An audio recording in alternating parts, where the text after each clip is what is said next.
Hi students, good morning all of you. ఈ వీడియోలో 5th class English 8th lesson a birthday lesson సంబంధించినటువంటి activities ఉంటాయి కదా. ఈ లెసన్ చివరిలో మనకు ఉన్నటువంటి ఈ టెక్స్ట్ బుక్ యాక్టివిటీస్ అనమాట. అంటే వొకాబులరీ యాక్టివిటీస్, గ్రామర్ యాక్టివిటీస్, ఇవన్నిటిని కూడా ఎలా ఫిల్ చేయాలి, వాటి యొక్క ఎక్స్ప్లెనేషన్ తోటి మనం తెలుసుకుందాం. మరిన్ని వీడియోస్ చూడడం కోసం ఈ ఛానల్ సబ్స్క్రైబ్ చేసుకోండి. నోటిఫికేషన్ పొందడం కోసం బెల్ ఐకాన్ క్లిక్ చేయండి. ఓకే, మొదటిగా గ్లాసరీలో మనకి కొన్ని కొత్త వర్డ్స్ వచ్చినాయి. ఆ వర్డ్స్ వాటి యొక్క మీనింగ్స్ ఏంటో తెలుసుకుందాం. ఫస్ట్ వన్ ప్రెజెంట్స్ అంటే మనకి బహుమతులు, గిఫ్ట్స్. ప్రిజన్ అంటే జైలు. సెర్మోన్ అంటే a talk on a moral subject, అంటే ఉపన్యాసం అనమాట. ఉపన్యాసం ఇవ్వడాన్ని సెర్మోన్ అంటాం. Doling out, to give or deliver in small portions, అంటే సలహా ఇవ్వడం, చిన్నగా ఇవ్వడాన్ని డోలింగ్ అవుట్ అంటాం. అంటే చిన్న సలహాలు ఇవ్వడం కానీ అటువంటి వాటిని కూడా డోలింగ్ అవుట్ అని చెప్తారు. Imagine, suppose or assume, imagine అంటే ఊహించుకోవడం. స్టోలెన్ అంటే వన్. ఇక్కడ పాఠంలో ఇచ్చిన దానికి మీనింగ్ ఏంటంటే వన్ అని, గెలిచారు అని. అంటే గాంధీ గారు ఈ భారతీయుల యొక్క హృదయాలను గెలుచుకున్నారు అంటే అక్కడ కొల్లగొట్టారు, స్టోలెన్ అని చెప్తాను. ఇక్కడ స్టోలెన్ అంటే మామూలుగా కొల్లగొట్టారు అనేది డైరెక్ట్ మీనింగ్ వస్తుంది. కానీ ఇక్కడ టెక్స్ట్ బుక్లో వాడినటువంటి పదానికి ఏ అర్థంలో వాడారంటే గెలుచుకున్నారు, వన్ అనే అర్థంలో వాడారు. అందుకని స్టోలింగ్ యొక్క మీనింగ్ వన్. ఫార్చునేట్ అంటే లక్కీ, అదృష్టం. Room for, place for, opportunity for. Room for అంటే రూమ్ ఉందని కాదు, అది ఒక అవకాశం ఉందని. ఈ లెసన్లో దాన్ని అవకాశం అనే అర్థంలో ఉపయోగించారు. సెరెయిన్ అంటే కామ్ ఆర్ పీస్ఫుల్, అంటే ప్రశాంతమైనటువంటి, నిర్మలమైనటువంటి మనసుతో ఉండాలి అని.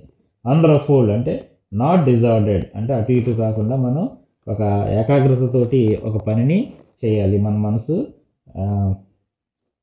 డిస్టర్బ్ అవ్వకుండా ఏకాగ్రత పని చేయాలనే అర్థంలో ఉపయోగించారు. రెస్ట్ అంటే రిమైనింగ్, అంటే మిగిలిన అని. రెస్ట్ అంటే ఇక్కడ రెస్ట్ తీసుకోవడం కాదు, రిమైనింగ్ అంటే మిగిలిన. కంటైన్ అంటే క్యారీ. అలాగే దీనికి సంబంధించి యాక్టివిటీ 2లో కొన్ని క్వశ్చన్స్ ఇచ్చారు. ఈ లెసన్కి సంబంధించినటువంటి ఈ క్వశ్చన్స్ యొక్క ఆన్సర్స్ని మనం వర్క్ బుక్ చెప్పుకున్నప్పుడు వర్క్ బుక్లో రాసిన వీటి యొక్క ఆన్సర్స్ అందులో ఉంటాయి, అందులో చెప్పుకుందాం. నెక్స్ట్ వీడియోలో ఈ వర్క్ బుక్స్ చెప్పుకున్నప్పుడు ఈ క్వశ్చన్స్ యొక్క ఆన్సర్స్ అందులో చెప్పుకుందాం. Next activity match the following. ఇక్కడ కొన్ని ఈ ఏ బిలో కొన్ని సెంటెన్సెస్ ఇచ్చారు. ఇవి ఈ లెసన్కి సంబంధించినటువంటి కొన్ని సెంటెన్సెస్ అనమాట. వాటిని మనం మ్యాచ్ చేసి దాని తర్వాత ఇచ్చినటువంటి లైన్స్లో రాయాలన్నమాట. ఫస్ట్ ఏంటంటే the magic of Bapuji's message has stolen the hearts of millions of men and women. ఇక్కడ చూడండి, ద మ్యాజిక్ ఉంది కదా, ఇది మనం has stolen to the hearts of millions of men and women, ఈ రెండింటిని మనం యాడ్ చేసి అక్కడ రాయాలి. అలాగే second one, Jawaharlal Nehru says that in our freedom moment there is no room for secrecy and hiding. మన స్వాతంత్ర పోరాటంలో ఎటువంటి సీక్రెట్స్ లేవని చెప్పారు. Jawaharlal Nehru says that in our freedom moment there is no room for secrecy or hiding. Next third one, when the time comes ordinary men and women become interested in great cause. సమయం వచ్చినప్పుడు సామాన్యమైనటువంటి ప్రజలు కూడా అందులో పాల్గొంటారు అని.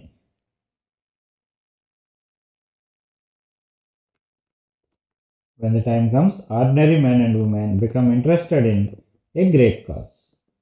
Next, Jawaharlal Nehru dislikes sermonizing and doling out good advice. ఉపన్యాసాలు ఇవ్వడం, సలహాలు ఇవ్వడం, ఇవన్నీ నెహ్రూ గారికి ఇష్టం లేదు. జవహర్లాల్ నెహ్రూ డిస్లైక్స్, ఆయనకి ఏమి ఇష్టం లేదు, సెర్మనైజింగ్ అండ్ డోలింగ్ అవుట్. ఇవి రెండింటిని మ్యాచ్ చేసి రాయాలి. నెక్స్ట్ వన్,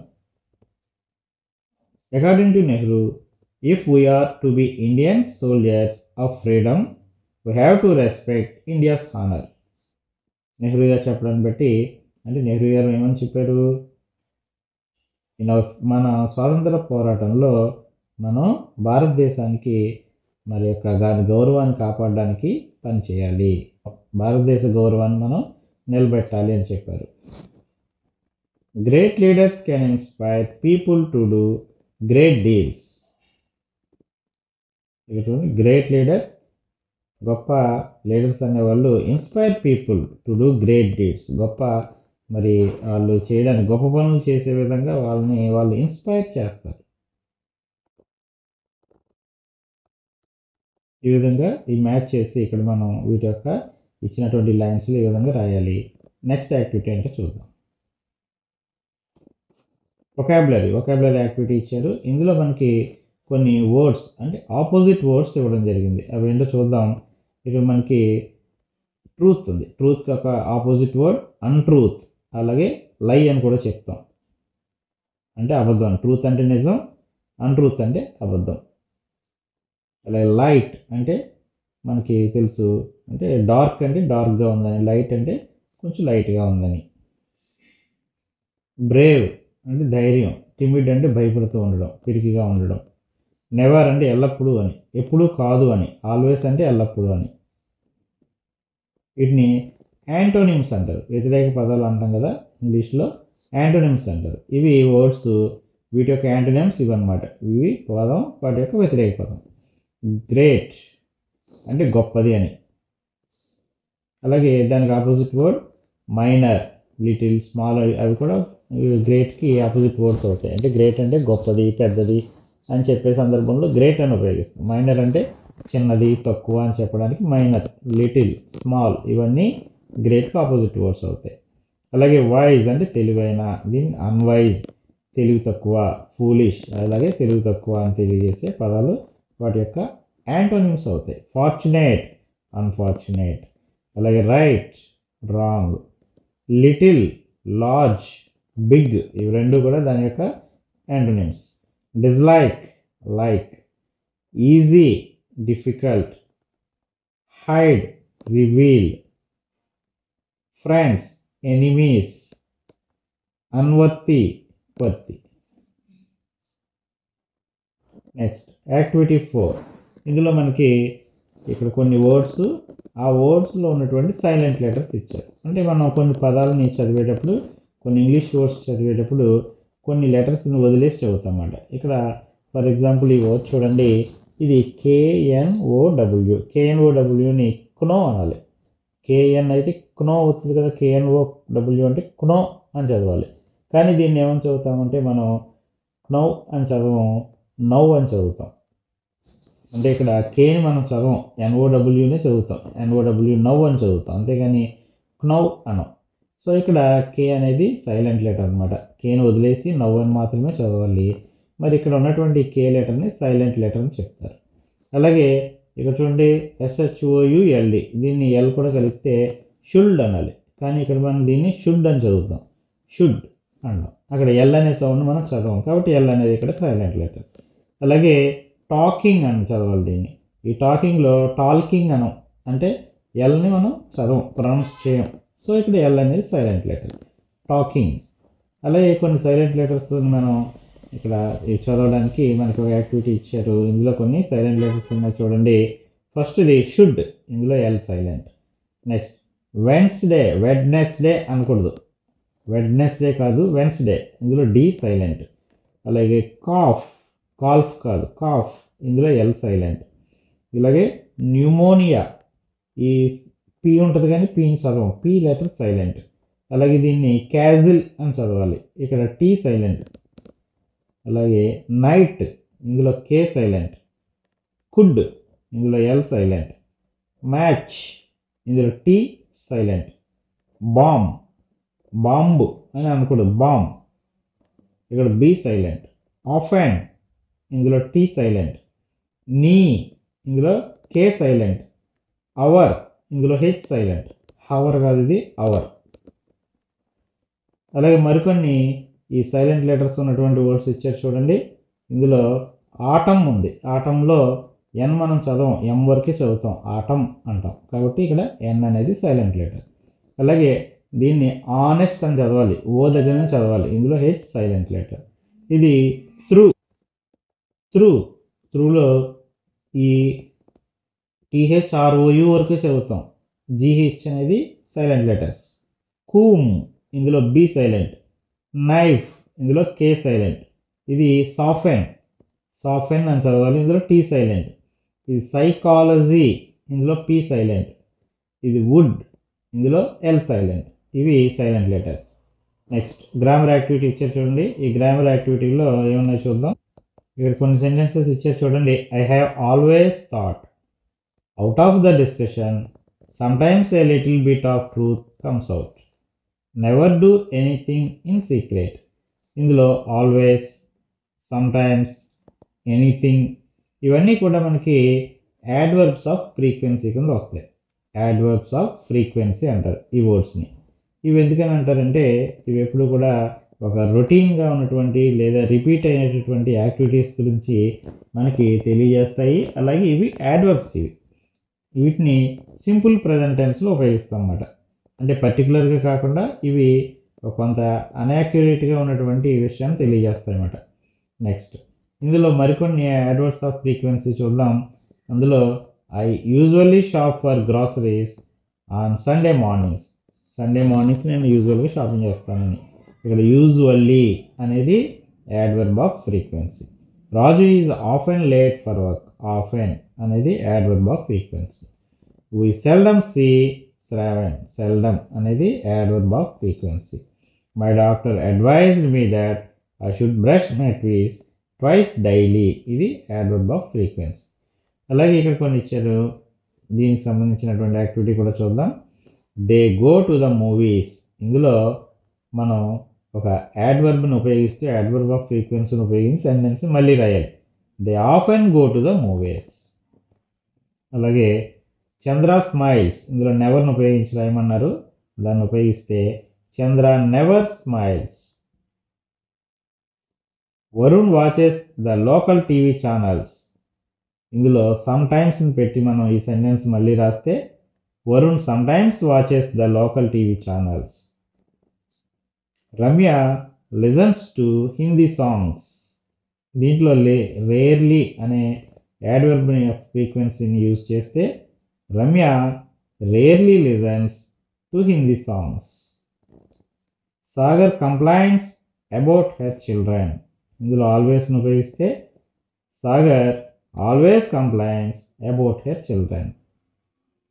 వాణి ఫీల్స్ టెరిబుల్, ఇందులో యూజువల్లీని ఉపయోగిస్తే Vani usually feels terrible.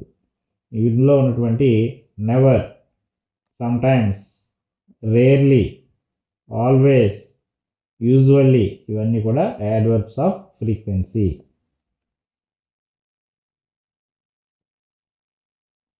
Next conventions of writing. ఈ కన్వెన్షన్స్ ఆఫ్ రైటింగ్లో మనం పంక్చువేషన్ మార్క్స్ గురించి తెలుసుకుంటూ ఉంటాం. ఇప్పుడు మనకి ఇచ్చినటువంటి పంక్చువేషన్ మార్క్ ఏంటంటే క్వశ్చన్ మార్క్. మనం ఒక ప్రశ్న అడుగుతున్నప్పుడు, క్వశ్చన్ వేసినప్పుడు మనం ఆ ప్రశ్న చివరిలో క్వశ్చన్ మార్క్ని ఉపయోగించాలి. ఈ విధంగా ఉంటుంది. ఈ క్వశ్చన్ మార్క్ కూడా ఒక పంక్చువేషన్ మార్క్. ఇది ఆ క్వశ్చన్ చివరిలో ఉపయోగించాలి. ఆ ప్రశ్న పూర్తయింది అని తెలియడానికి ఆ ప్రశ్న యొక్క చివరిలో, ఆ క్వశ్చన్కి యొక్క చివరిలో ఒక ఇంట్రాగేషన్ మార్క్ అంటారు. దీన్ని ఇంట్రాగేషన్ చేస్తున్నట్టుగా ఉంటుంది. ఆ మార్క్ని, ఆ క్వశ్చన్ మార్క్ని, ఇది ఒక పంక్చువేషన్ మార్క్. దీన్ని క్వశ్చన్ చివరిలో ఉపయోగించాలి. అలాగే ఈ క్వశ్చన్ అనగానే కదా అంటే ఏంటి, ప్రశ్న అడగడానికి ప్రశ్నకు సంబంధించిన కొన్ని వర్డ్స్ ఉంటాయి. Who, what, when, where, why, how ఇవన్నీ కూడా WH వర్డ్స్, అలాగే క్వశ్చన్ వర్డ్స్ అని కూడా అంటారు. సో మనం క్వశ్చన్ మార్క్స్ని ఇటువంటి పదాలు వచ్చిన సెంటెన్స్కి ఖచ్చితంగా క్వశ్చన్ మార్క్ ఉపయోగించాలని మనం తెలుసుకోవాలన్నమాట. అంటే who, what, when, where, why, how ఇటువంటి పదాలతో ఉపయోగించే ఈ సెంటెన్స్ అన్నిటికీ కూడా మనం క్వశ్చన్ మార్క్ ఉపయోగించాలి. ఈ క్వశ్చన్ మార్క్ని ఎప్పుడు ఉపయోగించాలంటే question marks are use to mark the end of the question. ఒక క్వశ్చన్ చివరిలో క్వశ్చన్ మార్క్ ఉపయోగించాలి. మరి ఫుల్ స్టాప్ ఎక్కడ పెట్టాలి? Full stop mark the end of statement. ఈ ఫుల్ స్టాప్స్ అనేవి ఒక స్టేట్మెంట్ చివరిలో, ఏదైనా ఒక స్టేట్మెంట్ ఉంటే ఆ స్టేట్మెంట్ చివరిలో మనం ఫుల్ స్టాప్ని ఉపయోగించాలి. ఇప్పుడు కొన్ని ఎగ్జాంపుల్స్ ఇచ్చారు చూడండి. ఇందులో ఫుల్ స్టాప్ అండ్ క్వశ్చన్ మార్క్స్ని ఉపయోగిద్దాం. Why is Charan crying? Charan ఎందుకు ఏడుస్తున్నాడు? ఇందులో WHY, వై అని ఉంది కదా. ఈ వై అనేది ఏంటి? ఒక క్వశ్చన్ మార్క్ కింద మనం చెప్పుకున్నాం. ఈ క్వశ్చన్ మార్క్ వర్డ్స్ ఉంటాయని వై అనేది. సో ఇక్కడ వై అనే క్వశ్చన్ మార్క్ WH వర్డ్ ఉంది కాబట్టి ఇది ఒక క్వశ్చన్ కాబట్టి చివరిలో మనం క్వశ్చన్ మార్క్ ఉపయోగించాలి. Why is Charan crying? Charan ఎందుకు ఏడుస్తున్నాడు అనేది ఒక ప్రశ్న కాబట్టి ప్రశ్న గుర్తు ఉపయోగించాం. Aunty and uncle are going out to dinner. Aunty uncle ఇద్దరు కూడా డిన్నర్కి వెళ్తున్నారు. ఇక్కడ ఆంటీ అంకుల్ అనేవాళ్ళు ఇద్దరు డిన్నర్కి వెళ్తున్నారు అనేది ఏంటి? ఒక స్టేట్మెంట్ ఇది కాబట్టి ఇక్కడ చివరిలో ఫుల్ స్టాప్ ఉపయోగించాలి. అలాగే the end of the story was very sad. ఆ స్టోరీ చివరిలో చాలా విచారంగా ఉంది. అది దీనికి కూడా ఒక స్టేట్మెంట్ కాబట్టి చివరిలో ఫుల్ స్టాప్ ఉపయోగించాలి. Our new dogs name is jenny. మా కొత్త కుక్క పేరు జెన్నీ. ఇది కూడా ఒక స్టేట్మెంట్ కాబట్టి ఫుల్ స్టాప్ ఉపయోగించాలి. Who is your favourite cricket player? Me favourite cricket player ఎవరు? ఇక్కడ హూ అనేది క్వశ్చన్ వర్డ్ కూడా ఉంది కాబట్టి ఇక్కడ క్వశ్చన్ మార్క్ ఉపయోగించాలి. నెక్స్ట్ మనకి రైటింగ్ యాక్టివిటీలో లెటర్ రైటింగ్ ఇచ్చారు. Explain to the children the format and different components of an informal letter. Informal letter ఎలా రాయాలో దాంట్లో ఏమేమి ఉంటాయో తెలియచేయండి అన్నారు. ఇక్కడ ఇన్ఫార్మల్ లెటర్ అంటే ఫాదర్స్కి, మదర్స్కి లేదా ఫ్యామిలీ మెంబర్స్, ఫ్రెండ్స్ ఇలాంటి వాళ్ళకి రాసే లెటర్స్ని ఇన్ఫార్మల్ లెటర్స్ అంటారు. మన అఫీషియల్గా అధికారులకి, పెద్దవాళ్ళకి రాసే లెటర్స్ని ఏమంటామంటే ఫార్మల్ లెటర్స్ అంటారన్నమాట. ఇక్కడ ఒక ఫార్మాట్ కూడా నెక్స్ట్ పేజీలో ఇచ్చారు, అది కూడా చూద్దాం. అలాగే ఈ లెటర్ని మనం ఎలా రాయాలి అనే దానికి మనకు ఒక హింట్స్ కూడా ఇచ్చారు. Children, you have read Nehru's letter to Indira. Indira గారికి నెహ్రూ గారు రాసిన లెటర్ని మీరు చదివారు కదా. Write a letter to your younger sister. మీరు కూడా మీ చెల్లికి ఒక లెటర్ రాయండి. Who writes a letter to you seeking your help for the examinations. మీ చెల్లి మీకు తన యొక్క ఎగ్జామ్స్ ఎలా రాయాలి అనే విషయం తెలుసుకోవడం కోసం, ఎగ్జామ్స్ సంబంధించి కొంత హెల్ప్ని కోరడం కోసం, సహాయాన్ని అడుగుతూ మీకు ఒక లెటర్ రాసిందనమాట. మీ సిస్టర్ మీకు ఎగ్జామ్స్ గురించి తనకి కొన్ని డౌట్స్ ఉన్నాయి, ఎలా రాయాలి, ఎగ్జామ్స్లో ఎటువంటి జాగ్రత్తలు తీసుకోవాలి చెప్పమని, పరీక్షలు ఎలా రాయాలి అనేది దాని మీద మీ గురించి ఒక హెల్ప్ అడుగుతూ ఒక లెటర్ రాసింది. దానికి రిప్లై ఇవ్వాలి. ఇప్పుడు మీరు you should include these instructions and add some of your own. మీరు కొన్ని ఇన్స్ట్రక్షన్స్ని ఫాలో అవుతూ మీరు కూడా సొంతంగా కొన్ని యాడ్ చేస్తూ మీ సిస్టర్కి ఎగ్జామ్ ఎలా రాయాలి, ఎగ్జామ్కి ఎలా ప్రిపేర్ అవ్వాలి అనేది తెలియజేస్తూ ఒక లెటర్ రాయండి అని మనకి ఇచ్చారు. ఇందులో అలాగే మీ ఫ్రెండ్కి ఈ ఎగ్జామ్ గురించి లెటర్ రాయడానికి కొన్ని హింట్స్ కూడా ఇచ్చారు, కొన్ని వర్డ్స్ ఇచ్చారు. అందులో రిమైన్ కూల్ అంటే ప్రశాంతంగా ఉండమని, డోంట్ వర్క్ టూ హార్డ్ మరీ ఎక్కువగా కష్టపడొద్దని, స్లీప్ వెల్ ప్రశాంతంగా చక్కగా ఎక్కువగా చక్కని నిద్ర కూడా పొమ్మని, అలాగే హ్యావ్ ఏ హెల్దీ డైట్ మంచి ఆరోగ్యమైనటువంటి ఆహారాన్ని కూడా తీసుకోవాలని తెలియజేస్తూ ఈ లెటర్ని రాయాలి. అంటే ఈ లెటర్లో మనం ఈ వర్డ్స్ని కూడా ఉపయోగించాలన్నమాట. ఈ వర్డ్స్ని కూడా ఉపయోగిస్తూ మనం ఆ లెటర్ని రాయాలి. అలాగే ఆ లెటర్ అనేది ఇందులో ఉండేటటువంటి పార్ట్స్ ఏముంటాయి కూడా ఇక్కడ మనకు తెలియజేసారు చూడండి. Different parts of A letter. ఒక లెటర్లో ఏమేమి పార్ట్స్ ఉంటాయి? హెడ్డింగ్ ఉంటుంది. హెడ్డింగ్లో మనం ఆ ప్లేస్ ఆఫ్ లెటర్ రాస్తాం. అంటే ఈ లెటర్ యొక్క ప్లేస్ అనమాట. అంటే ఏ ప్లేస్ నుంచి, అంటే ఏ ఊరు నుండి ఈ లెటర్ రాసాము, అలాగే ఏ తారీఖున ఏ డేట్ని లెటర్ రాసాము అనేది హెడ్డింగ్లో ఉంటుంది. అలాగే గ్రీటింగ్లో మనం ఎదుటి వాళ్ళని హాయ్ అని కానీ లేదా డియర్ అని కానీ లేదా మనం ఆ విధంగా వాళ్ళని పలకరిస్తాం, దాన్ని గ్రీటింగ్ అంటారు. నెక్స్ట్ బాడీ అంటే మనకి లెటర్కి సంబంధించినటువంటి ముఖ్యమైన విషయం, అసలు లెటర్ ఎందుకు రాసాం మనం, దాని యొక్క అసలు కారణం ఏంటనేది బాడీలో ఉంటుంది. అలాగే క్లోజింగ్, ఆ లెటర్ని మనం వారికి చిన్న విశేషాన్ని కానీ ఏమైనా తెలియజేస్తూ మనం క్లోజ్ చేస్తాం, లెటర్ని ముగించడం అనమాట. నెక్స్ట్ సిగ్నేచర్ అంటే అక్కడ మన చివరిలో మన పేరు రాస్తాం, అదే అలాగే next address on the envelope. ఆ ఎన్వలప్ మీద మనం ఎవరికైతే లెటర్ రాస్తామో వారి యొక్క అడ్రస్ని రాయాలి, అది కూడా అడ్రస్ అంటారు. అలాగే ఇక్కడ మనకి ఒక పిక్చర్ ఇచ్చారు చూడండి, ఇది ఒక ఎన్వలప్ అంటాం, కవర్ అంటాం, ఎన్వలప్ కవర్ అని అంటారు. ఈ కవర్లో మనం ఎన్వలప్లో మనం ఇక్కడ అడ్రస్ రాసి ఎవరికి రాస్తామో వెనక వైపున ఈ లెటర్లు మనం రాస్తాం అనమాట. మనం రాసే లెటర్ మ్యాటర్ అంతా కూడా వెనక వైపున రాసి దీన్ని ఫోల్డ్ చేసి ఇక్కడ అడ్రస్ రాసి మనం దీన్ని పోస్ట్ బాక్స్లో కనుక వేస్తే అవతల వారు చేరుతుంది. ఇప్పుడంటే మనం స్మార్ట్ ఫోన్లు అవి వచ్చిన తర్వాత ఫోన్లు మెసేజ్లు ఎక్కువైన తర్వాత ఈ లెటర్ రాయడం అనేది లేదు, కానీ ఒకప్పుడు ఈ లెటర్స్ ద్వారానే ఎవరికైనా సరే కమ్యూనికేట్ చేసేవారు. అలాగే పోస్ట్ కార్డు, తక్కువ మ్యాటర్ ఉన్నప్పుడు మనం ఈ పోస్ట్ కార్డు మీద దీనికి చిన్నగా ఉంటుంది, వన్ సైడే ఉంటుంది, దాని మీద మ్యాటర్ రాసి ఇక్కడ మన అడ్రస్ కూడా రాసి దీన్ని వేస్తే ఇది కూడా అవతల వాళ్ళకి చేరుతుందన్నమాట. ఓకే, ఇప్పుడు లెటర్ ఎలా రాయాలో చూద్దాం. ఫస్ట్ హెడ్డింగ్ అనమాట. హెడ్డింగ్ అంటే ఈ లెటర్ ఎప్పటి నుంచి అంటే ఏ ప్లేస్ నుంచి రాసాము, ఏ తేదీని రాసాము అనేది హెడ్డింగ్లో ఉంటుంది. ఇక్కడ నేను పాలకులు రాశాను, మీరు మీ ఊరి పేరు రాయండి. అలాగే డేట్ కూడా మీరు ఏ రోజైతే లెటర్ రాస్తున్నారో ఆ రోజు డేట్ వేయండి. తర్వాత గ్రీటింగ్ అంటే పలకరించడం అన్నమాట. అవతల వాళ్ళని మనం పలకరిస్తాం. ఇక్కడ హాయ్ డియర్ అని చెప్పి ఇక్కడ నేను ఒక పేరు రాశాను, మీరు మీ సిస్టర్ పేరుని ఇక్కడ రాయండి. నెక్స్ట్ ఇక్కడ మనకి బాడీ ఆఫ్ ది లెటర్ మనం అసలు ఎందుకోసం రాసాము, లెటర్లోని ముఖ్య ఉద్దేశం ఏంటనేది ఈ బాడీలో ఉంటుంది. అదేంటో చూద్దాం. Thanks for your letter about your examinations. నీ పరీక్షల గురించి నువ్వు రాసినటువంటి లెటర్ నాకు అందింది. అలాగే first of all you must remain cool and be confidence in you. నువ్వు అంటే ఎగ్జామ్ గురించి మీ సిస్టర్కి సలహాలు ఇస్తున్నారన్నమాట. ఏమనంటే ఫస్ట్ ఆఫ్ ఆల్ ముందు అసలు నువ్వు యు మస్ట్ రిమైన్ కూల్, నువ్వు ప్రశాంతంగా ఉండు, కంగారు పడి టెన్షన్ పడకుండా ప్రశాంతంగా ఉండు. And be confidence in you, నువ్వు మీద నువ్వు కాన్ఫిడెంట్గా ఉండు, భయపడకుండా కాన్ఫిడెంట్గా ఉండు. You must be study peacefully, నువ్వు ప్రశాంతంగా చదువుకో. And also don't work too hard, అంతేగాని నువ్వు కావాల్సినంతే చదవాలి కానీ మరీ ఎక్కువగా నువ్వు స్ట్రెస్ అయ్యే విధంగా ఎక్కువగా చదవకు. Sleep well and have a healthy diet, నువ్వు ఎక్కువసేపు నిద్ర కూడా మరి ఎక్కువసేపు నిద్రపోకుండా చదవడం కాకుండా నిద్రకు కూడా సరైన సమయాన్ని కేటాయించు. And have a healthy diet, ఆరోగ్యకరంగా ఉన్నటువంటి మంచి ఆహారాన్ని కూడా తీసుకో. You will definitely be succeed in your examinations, నువ్వు ఖచ్చితంగా నీ ఎగ్జామ్స్లో సక్సెస్ అవుతావు, నీకు మంచి మార్కులు వస్తాయని చెప్పి ఇక్కడ మనం రాసాం. అలాగే లెటర్ యొక్క క్లోజింగ్లో here is wishing you all the best for your exams, నీ యొక్క ఎగ్జామ్స్కి నేను మంచి విషెస్ తెలియజేస్తున్నాను అని. అలాగే ఇక్కడ మనకి అడ్రస్ అన్నాం కదా, ఇక్కడ యువర్ లవింగ్ సిస్టర్ అని చెప్పి ఇక్కడ మీరు మీ యొక్క పేరు రాయండి. తర్వాత మీ సిస్టర్ యొక్క పేరు, అడ్రస్, ఊరు అని కూడా ఇక్కడ రాయండి. నెక్స్ట్ లిజనింగ్ అండ్ రెస్పాండింగ్లో మనకి ఇక్కడ ఇందిరాగాంధీ గారికి సంబంధించినటువంటి కొన్ని ఆవిడ జీవిత విశేషాలు కొన్ని ఇచ్చారు చూడండి. ఈవిడ ఇక్కడ ఉన్నటువంటి పిక్చర్లో ఉన్న ఆవిడ ఇందిరాగాంధీ గారి గురించి కొన్ని విశేషాలు ఇక్కడ ఉన్నాయి చూడండి. Indira Gandhi was Born on 19 November 1917, 1917 నవంబర్లో ఆవిడ జన్మించారు. ఇన్ అలహాబాద్ అనే ఊళ్ళో ఇందిరాగాంధీ గారు జన్మించారు. The loan child of Jawaharlal Nehru గారికి ఆమె ఒక్కతే కుమార్తె. ఇండియాస్ ఫస్ట్ ప్రైమ్ మినిస్టర్, మన భారతదేశానికి మొదటి మహిళా ప్రైమ్ మినిస్టర్ ఆమె.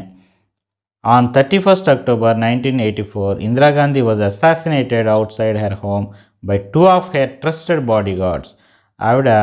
ఆవిడని 31 అక్టోబర్ 1984 సంవత్సరంలో చంపేశారు. ఎవరంటే ఆవిడికి సెక్యూరిటీగా ఉన్నటువంటి ఆ సెక్యూరిటీ గార్డులే, 2 సెక్యూరిటీ గార్డులు ఆవిడని కాల్చి చంపేశారు. In March 1942 she married Feroze Gandhi. 1942 సంవత్సరంలో ఆవిడ ఫిరోజ్ గాంధీ గారిని పెళ్లి చేసుకున్నారు. ఆయన భర్త పేరు Feroze Gandhi. And the couple soon had 2 sons, వాళ్ళకి 2 పిల్లలు ఉన్నారు. వాళ్ళ పేర్లు Rajiv Gandhi and Sanjay Gandhi. 1964 and 66 she served as the minister of information and broadcasting. మొదట్లో ఆవిడ ఒక ఇన్ఫర్మేషన్ అండ్ బ్రాడ్కాస్టింగ్ మినిస్టర్గా పనిచేశారు. ఆ తర్వాత 1966లో she became prime minister after death of Lal Bahadur Shastri garu చనిపోయిన తర్వాత ఈ ఇందిరాగాంధీ గారు భారతదేశానికి ప్రైమ్ మినిస్టర్ అయ్యారు. దీనికి సంబంధించిన క్వశ్చన్స్ ఇచ్చారు చూడండి. డేట్ ఆఫ్ బర్త్, ఎప్పుడు జన్మించారు? 19 నవంబర్ 1917. మ్యారీడ్ టు, ఎవరిని పెళ్లి చేసుకున్నారు? ఫిరోజ్ గాంధీ. మినిస్టర్, ఈవిడ మొదటగా ఏ మినిస్టర్గా పనిచేస్తారు? Information and broadcasting. Prime minister after, ఎవరి తర్వాత ఈవిడ ప్రైమ్ మినిస్టర్గా పనిచేస్తారు? లాల్ బహదూర్ శాస్త్రి గారి తర్వాత ప్రైమ్ మినిస్టర్గా చేశారు. డేట్ ఆఫ్ డెత్, ఆవిడ ఎప్పుడు చనిపోయారు? 31st October 1984. Okay, next we shall overcome అని చెప్పి మనకి ఇక్కడ ఒక పోయం ఇచ్చారు. ఇది ఒక మోటివేషనల్ పోయం. అంటే మనం ఏదైనా కానీ సాధించవచ్చు, మనం నిరాశపడకుండా కృషి చేస్తే దేనైనా సాధించగలుగుతాం అని, కష్టపడి పని చేస్తే సాధించలేనిది ఏది లేదు అనుకుంటూ మనలో కాన్ఫిడెన్స్ని పెంచే విధంగా ఉన్నటువంటి ఒక రైమ్ అన్నమాట. ఇది ఒక సాంగ్, ఇది కాన్ఫిడెన్స్ లెవెల్ పెంచే సాంగ్. ఈ వీ షల్ ఓవర్కమ్ సాంగ్ అనేది మార్టిన్ లూథర్ కింగ్ గారు రాశారు ఈ సాంగ్ని. ఇది చూడండి, ఇది we shall overcome some day అని మనకి ఈ సాంగ్ వస్తుంది. ఈ పోయంని మనం నెక్స్ట్ మరొక వీడియోలో తెలుసుకుందాం. అలాగే దీని యొక్క మీనింగ్ చూద్దాం ముందు. అంటే ఈ poem we shall overcome, we shall overcome, we shall overcome someday. ఒక రోజున మనం సాధిస్తాము. అంటే మన ఆటంకాలని అడ్డంకుల్ని దాటుకుని మనం అనుకున్నది సాధిస్తాము. Oh deep in my heart I do believe that we shall overcome someday. అంటే నా మనసులో నేను గట్టిగా అనుకుంటున్నాను, నేను నమ్ముతున్నాను, మనం తొందరలోనే మనం అనుకున్నది సాధిస్తాం. We will walk hand in hand, will walk hand in hand. మనం చేతిలో చేయి వేసుకుని నడుద్దాం. అంటే ఒకరికొకరు సహకారం చేసుకుంటూ పరస్పరం సహకరించుకుంటూ ముందుకు వెళ్దాం. Will walk in hand someday. మనం ఒక రోజున చక్కగా ఒకరికొకరు సహకరించుకుంటూ ముందుకు వెళ్దాం. Oh deep in my heart I do believe that we shall overcome someday. నేను మనసులో గట్టిగా నమ్ముతున్నాను, మనం ఏదో ఒక రోజున సాధిస్తాము. We are not afraid, we are not afraid, we are not afraid today. మనం ఈరోజు మేము ఎటువంటి భయాన్ని పొందడం లేదు, అంటే మాకు ఎటువంటి భయం లేదు. Oh deep in my heart I do believe that we shall overcome someday. నేను నా మనసులో దృఢంగా నమ్ముతున్నాను, మేము ఒకరోజు సాధిస్తాము. ఇది మార్టిన్ లూథర్ కింగ్ అని మనకి అమెరికాకి ఒక నల్లజాతీయుడు ప్రెసిడెంట్ అయ్యాడు. ఆయన ఫస్ట్ క్రిస్టియన్ మినిస్టర్ అయిన, అలాగే అమెరికా ప్రెసిడెంట్ కూడా అయినటువంటి మార్టిన్ లూథర్ కింగ్ అనమాట. ఈ మార్టిన్ లూథర్ కింగ్ గారు రాసినటువంటి పోయం ఇది. ఈయన చాలా ఉద్యమాలు చేశారు. అందులో సివిల్ రైట్స్ మూమెంట్ అని, అలాగే చాలా ఈయనకి నోబెల్ ప్రైజ్ కూడా వచ్చింది. 1964 సంవత్సరంలో నోబెల్ ప్రైజ్ కూడా వచ్చింది. మినిస్టర్గా చేశారు, ఆ తర్వాత ప్రెసిడెంట్గా కూడా చేశారు. Next glossary. ఈ పోయంకి సంబంధించినటువంటి కొన్ని కొత్త వర్డ్స్. ఓవర్కమ్ అంటే సక్సెస్ ఇన్ డీలింగ్, మనం విజయం సాధిస్తాము అని. డీప్ అంటే strong, deep in my heart అంటే నేను స్ట్రాంగ్గా నమ్ముతున్నాను. బిలీవ్ అంటే ఆ నిజాన్ని నేను నమ్ముతున్నాను. హ్యాండ్ ఇన్ హ్యాండ్ అంటే కనెక్టెడ్ టుగెదర్, ఒకరితో ఒకరు కలిసిమెలిసి అని. అలాగే దీనికి సంబంధించి కొన్ని క్వశ్చన్స్ కూడా ఇచ్చారు. What does the poet want to express through the words we shall overcome. ఇందులో వీ షల్ ఓవర్కమ్ అని చెప్తున్నారు కదా పోయిట్, దాని యొక్క మీనింగ్ ఏంటి, ఎందుకు అలా చెప్తున్నారంటే మనం ఏదో ఒక రోజు ఖచ్చితంగా సాధిస్తాము అని. అంటే అది ఒక పోరాటం అయినా అవ్వచ్చు, లేదా చదువులో అయినా, ఉద్యోగంలో అయినా, ఏ పనిలో అయినా సరే మనం దాన్ని ఖచ్చితంగా మేము సాధిస్తాము అనే కాన్ఫిడెన్స్ని పెంచడానికి వీ షల్ ఓవర్కమ్ అనే పదాన్ని ఇందులో ఉపయోగించాడు. What does the phrase walk hand in hand suggest. Walk hand in hand అని ఉంది కదా పోయంలో, దాని యొక్క మీనింగ్ ఏంటి అంటే ఒకరికొకరు చేతిలో చేసుకుంటామని కాదు, అంటే ఒకరికొకరు సహకరించుకుంటామని. What is the belief in of the poet. Belief ఏమని నమ్ముతున్నాడు పోయిట్ అంటే, ఈ కవి గారు ఏమని నమ్ముతున్నాడు అంటే మనం ఏదో ఒక రోజున విజయాన్ని సాధిస్తామని నమ్ముతున్నాడు. What does keep deep in my heart. Deep in my heart అంటే మనసులో బలంగా దాన్ని కోరుకుంటున్నాను అని. నెక్స్ట్ ఇందులో కొన్ని వర్డ్స్ కూడా ఇచ్చారు, వాటిని చదవమంటున్నారు, ఓన్లీ రీడింగ్ కోసం అనమాట. డీప్, రీప్, పీప్, బీప్, అలాగే walk, black, chalk, stack, afraid, prayed, swayed, made. Next ఇంకా కొన్ని క్వశ్చన్స్ ఇచ్చారు చూడండి. Why does the writer repeat the words in each part of the song. ప్రతి సాంగ్లోనూ ఆ వర్డ్స్ రిపీట్ చేస్తుంటూ చెప్పారు, ఎందుకంటే ఆ ఐడియా అనేది ఇంపార్టెంట్ అని తెలియజేయడానికి, to make the idea important. Next why does the writer keep saying someday. ఒక రోజున ఎందుకు చెప్తున్నాడు ఆ writer, to show it is about the future, అంటే తొందరలోనే భవిష్యత్తులో జరగబోతుంది అని చెప్పడానికి. What does deep in my heart mean in the song. ఈ సాంగ్లో డీప్ ఇన్ మై హార్ట్ అనే పదానికి అర్థం ఏంటంటే వాట్ ఐ రియల్లీ ఫీల్, నేను నిజంగా దాన్ని నమ్ముతున్నాను అని చెప్పడం. What does walk hand in hand. ఈ సాంగ్లో హ్యాండ్ ఇన్ హ్యాండ్కి అర్థం ఏంటి, పీపుల్ కోఆపరేటింగ్, ప్రజలు ఒకరికొకరు కోఆపరేట్ చేసుకోవడం, సహాయ సహకారాలు అందించుకోవడం. ద పోయిట్ ఏ విధంగా ఉన్నాడు, కాన్ఫిడెంట్, తాను చాలా నమ్మకంగా ఉన్నాడు. Next write your own answer to this question. ఇక్కడ క్వశ్చన్కి సొంత మాటల్లో ఆన్సర్ చేయండి. What is your favourite part of the song. ఈ సాంగ్లో మీకు నచ్చిన ఫేవరెట్ పార్ట్ ఏంటి. What does it mean to you, దాని యొక్క అర్థం ఏంటి. The last 2 lines are my favourite part of the song. ఇందులో లాస్ట్ 2 lines అంటే నాకు చాలా ఇష్టం. It means that will definitely be succeed in the near future. ఎందుకంటే దాని యొక్క మీనింగ్ ఏంటంటే రాబోయే భవిష్యత్తులో తొందరలోనే మేము విజయాన్ని సాధిస్తాము. It gives us confidence about success. ఎందుకంటే ఇది మనకి విజయం మీద నమ్మకాన్ని, కాన్ఫిడెన్స్ని మాకు అందిస్తుంది. నెక్స్ట్ ప్రాజెక్ట్ వర్క్ ఇచ్చారు. ఈ ప్రాజెక్ట్ వర్క్లో ఒక గ్రీటింగ్ కార్డ్ చేయమని ఇచ్చారు. అందులో చార్ట్లు, స్ట్రాలు లేదా colour papers, scissors, sketch pens, crayons వీటన్నిటిని ఉపయోగిస్తూ ఏదన్నా ఒక గ్రీటింగ్ కార్డ్, అదేంటంటే ఒక బర్త్డే గ్రీటింగ్ కార్డ్, ఎవరికైనా బర్త్డే విషెస్ తెలియజేస్తూ ఉండేటప్పుడు ఒక బర్త్డే గ్రీటింగ్ కార్డ్ తయారు చేయమని మనకి ఇవ్వడం జరిగింది. ఇక్కడ చూడండి, ఈ విధంగా మీరు కూడా ఏదన్నా ఒక బర్త్డే గ్రీటింగ్ కార్డ్ని తయారు చేసి ఇక్కడ పేస్ట్ చేయండి. నెక్స్ట్ ఇక్కడ లాస్ట్లో మనకి చివరిలో కోట్స్ బై జవహర్లాల్ నెహ్రూ గారు చెప్పినటువంటి కొన్ని కోట్స్ ఇచ్చారు. అంటే కొన్ని మంచి మాటలు అన్నమాట, సామెతలు. Children are like birds in a garden. Children, పిల్లలు అనేవాళ్ళు ఈ తోటలో ఉన్నటువంటి మొగ్గలు లాంటి వాళ్ళు. And should be carefully and lovingly nurtured. వాటిని చాలా జాగ్రత్తగా మనం ప్రేమగా కనుక పెంచితే, as they are future of the nation and the citizens of tomorrow, వారే మన దేశంలో భవిష్యత్తులో పౌరులు అవుతారు కాబట్టి వారిని జాగ్రత్తగా పెంచాలి. There is perhaps nothing so bad and so dangerous in life as fear. మన జీవితంలో మరీ అంతగా భయపడే విధంగా, మనల్ని భయపెట్టే విధంగా ఏది ఉండదు. అంటే ధైర్యంగా ఉండాలని, దేన్ని చూసి భయపడకుండా మనం ధైర్యంగా మన జీవితంలో ముందుకు వెళ్తే విజయాన్ని సాధిస్తామని తెలియజేయడానికి ఈ కోట్స్ అనేవి మనకు ఉపయోగపడతాయి.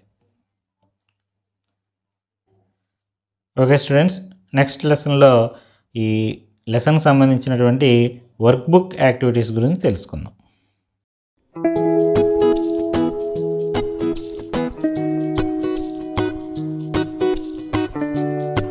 మరిన్ని వీడియోస్ చూడడం కోసం ఈ ఛానల్ సబ్స్క్రైబ్ చేసుకోండి. నోటిఫికేషన్ పొందడం కోసం బెల్ ఐకాన్ క్లిక్ చేయండి.